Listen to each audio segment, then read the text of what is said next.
Welcome to the Instagram stories for Wednesday, May 17th. I'm your host, Daniel Hill. The biggest news is about Meta's new text-based app, which would be rivaling Twitter. This comes directly from a tweet from Matt Navarra, who is a friend of the show. I had him on, I guess it was over a couple of years ago, so I guess it's time to revisit that.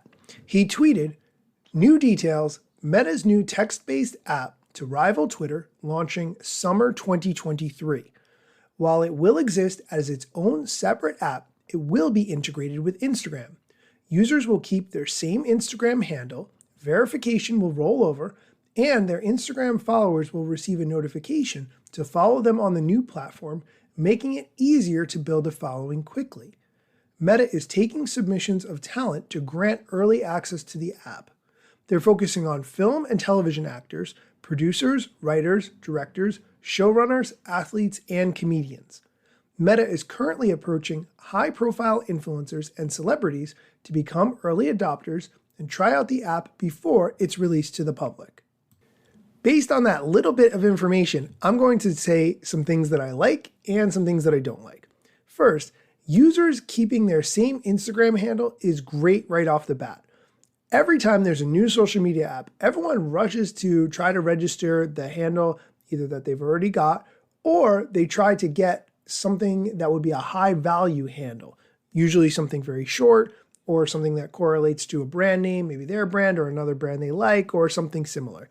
There's a lot of, is this platform going to be worthwhile? I don't know, but I registered my name on it, so hopefully it does.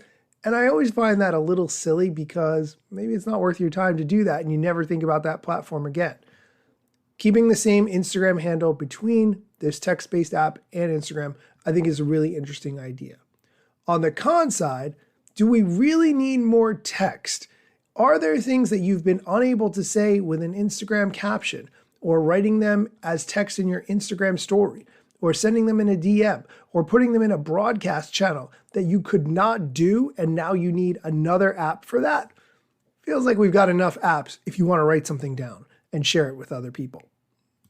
Now, I mentioned broadcast channels, which leads us into our next bit of Instagram news. Mark Zuckerberg, CEO of Meta, posted today in his broadcast channel on Instagram that they are rolling out collaborators for Instagram broadcast channels. Here's how this works.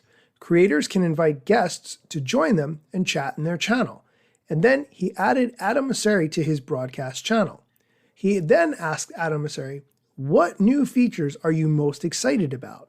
And Adam Mosseri replied in the broadcast channel saying that this is a little bit of a finally feature, but Instagram is launching GIFs in comments today. And Mark Zuckerberg responded, "About time." Which then Adam Mosseri replied that they are also testing lyrics in Reels, which is a really interesting concept. I know that you can see some lyrics on Instagram. Hopefully we see a lot more of that, although sometimes it's kind of distracting from the picture or the video that you're sharing. So I'm kind of up in the air on the lyrics. They conclude the chat by Mark Zuckerberg asking Adam Mosseri via a voice memo, no less, if there are any secret text-based Instagram apps that he would like to talk about. And Adam Mosseri gracefully said no. I already gave you the information on that text-based app, so it's not like you don't know. But anyway, it's nice to see this back and forth between these coworkers, and anytime it results in us knowing about more features coming to Instagram, that's a good thing. We are going to take a quick break. When we come back, we're going to talk about some TikTok news, so stick around.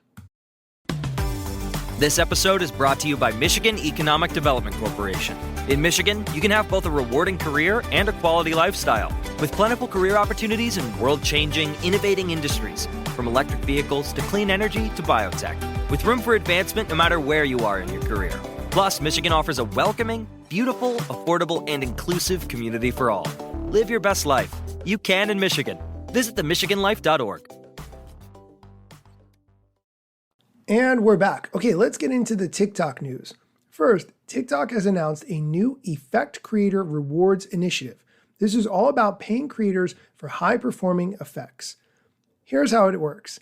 There's a $6 million fund, which is available to creators in select regions and will give payments to creators based on the community's engagement with their effects. So if you create an interesting effect and people use it, you get paid. They explained that at launch, for every effect that's used in 500,000 unique videos within 90 days of being published, a creator will collect $700 US.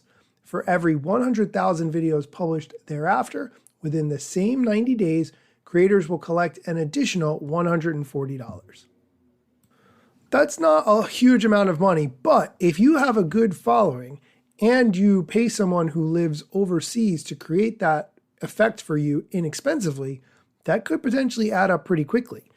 Also, TikTok explains that eligible creators must be based in Brazil, France, or the US, have an account in good standing, and at least 10,000 followers with a minimum of 100,000 views in the last 30 days, and videos must be high quality, original content that is longer than 1 minute.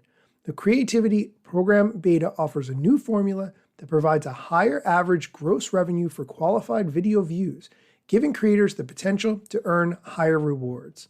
I will link to the blog post from TikTok all about this so you can read it for yourself. Like where this is going though. And the last thing we're going to talk about today is that TikTok is looking to add support for musicians in the app by creating a new Artist Impact program.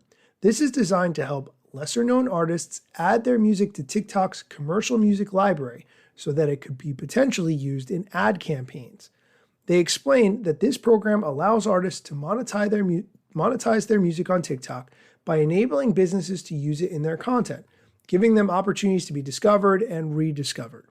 To fuel the pipeline of talent and artist-driven music on the commercial music library, TikTok has signed a number of global distribution partners, giving artists the opportunity to tap into advertising budgets from brands featuring them in their TikTok campaigns.